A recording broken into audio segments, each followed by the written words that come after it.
सभी को जय हिंद। आप सभी का स्वागत है आपके भरोसेमंद चैनल एसके जीके स्टडी पे। तो आज हम देखेंगे जो रेलवे का एग्जाम हुआ आज उसका फर्स्ट शिफ्ट का क्वेश्चंस देखेंगे। तो बिना देर किए हुए चलिए आज का पहला प्रश्न देखते हैं। पहला प्रश्न था, भारत में किस बैंक को बैंक ऑफ बैंक के रूप में जाना जाता है? तो इसका राइट आंसर आपको देना था आरबीआई।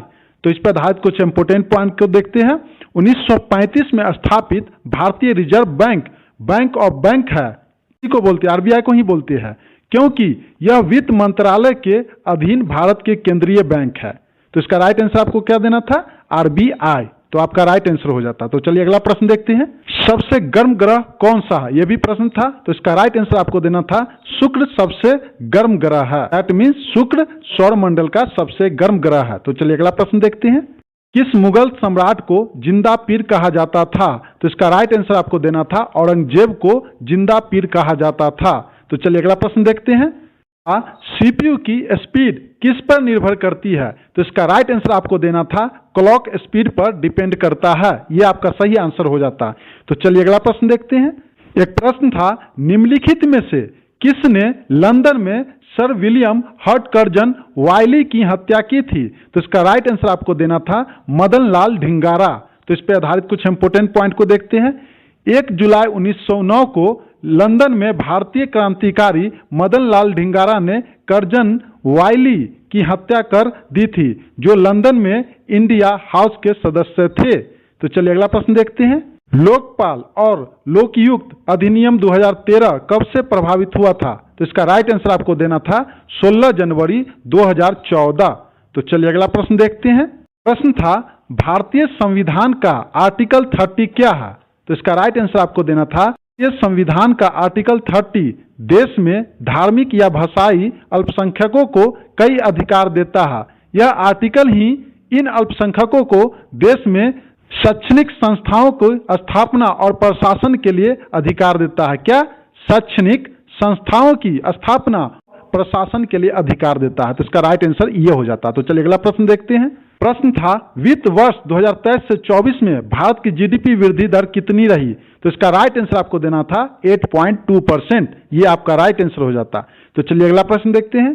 चंद्रगुप्त मौर्य के समय भारत में कौन आया था? तो इसका राइट आंसर आपको देना था मेगास्थनीज। लेकिन यह प्रश्न नहीं आया था। प्रश्न देखिए कैसे घुमा के आया था। चंद्रगुप्त प्रथम के समय भारत में कौन आया था? तो इसका राइट आंसर आपको देना था फयान। यही प्रश्न आया था फ्रेंड्स, इसलिए मैंने दोनों बता दिया, क्योंकि अगले एग्जाम में अगर पूछे तो आप घबराइएगा नहीं। तो चलिए अगला प्रश्न देखते हैं।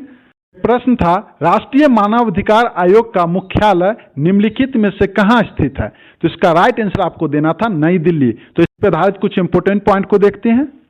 मुख्यालय का नई दिल्ली। इसकी स्थापना 1993 में संसद द्वारा बनाए गए मानव अधिकार अधिनियम 1993 के तहत की गई थी। यह एक संवैधानिक निकाय है। समझे फ्रेंड्स? तो चलिए अगला प्रश्न देखते हैं। बोला जा रहा है, विंडोज में डिलीट होने के बाद फाइलें कहाँ जाती है? तो वो रिसाइकल बिन में जाके सेव हो जाती है। कोई भी फाइल अगर आप डिलीट होता है तो वो रिसाइकल बिन में जाके सेव हो जाता है, वहां से आप उसको रिकवर कर सकते हैं। तो इसका राइट आंसर आपको देना था रिसाइकल बिन। तो चलिए अगला प्रश्न देखते हैं। प्रश्न था, भारत सबसे पहले किसे ब्रह्मोस मिसाइल निर्यात करेगा? तो इसका राइट आंसर आपको देना था फिलीपींस। अब भारत जो ब्रह्मोस मिसाइल बनाती है वो आप दूसरे को देगा। तो सबसे पहले किसको देगा? फिलीपींस को। तो इस पे आधारित कुछ इंपोर्टेंट पॉइंट को देखते हैं। भारत ने फिलीपींस को ब्रह्मोस सुपरसोनिक मिसाइल की आपूर्ति आरंभ कर दी है। इसके तहत भारत ने 19 अप्रैल 2024 को ब्रह्मोस सुपरसोनिक मिसाइलों का पहला सेट फिलीपींस रवाना कर दिया है। 2022 में इस हथियार प्रणाली को लेकर सौदा हुआ था। तो फ्रेंड, जितने भी इंपोर्टेंट पॉइंट थे मैंने आपको बता दिया।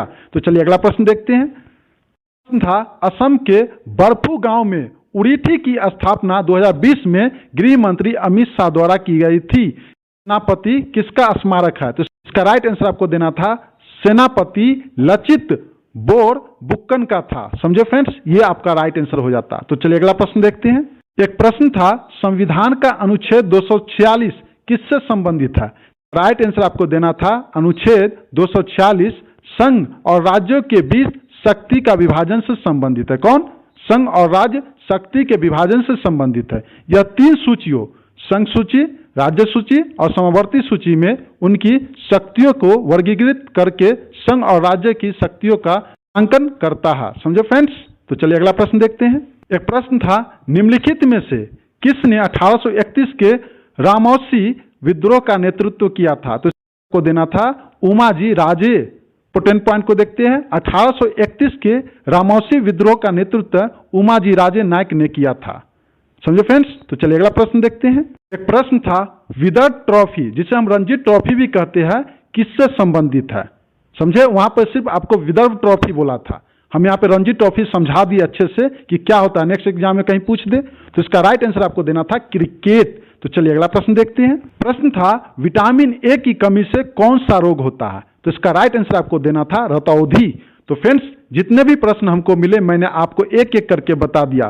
फ्रेंड्स, जानकारी अच्छी लगी तो प्लीज लाइक कर दीजिए और जो लोग चैनल सब्सक्राइब नहीं किए सब्सक्राइब कर लीजिए, बेल आइकन की घंटी को ऑन कर दीजिए ताकि वीडियो का नोटिफिकेशन सबसे पहले आप तक पहुंच सके। और जो लोग इस वीडियो को देख रहे हैं तो बताइए कि और कौन कौन सा प्रश्न पूछा था। फ्रेंड्स, आप लोगों के लिए यहाँ पे हम डेली करंट अफेयर का इंपोर्टेंट वीडियो अपलोड करते हैं, आपको बहुत ज्यादा फायदा मिलेगा। तो चलिए मिलते हैं नेक्स्ट एग्जाम में नए क्वेश्चंस के साथ। अच्छे से एग्जाम दीजिए, अपने माँ बाप का नाम रोशन कीजिए। All the best, thank you so much. जय हिंद, जय भारत।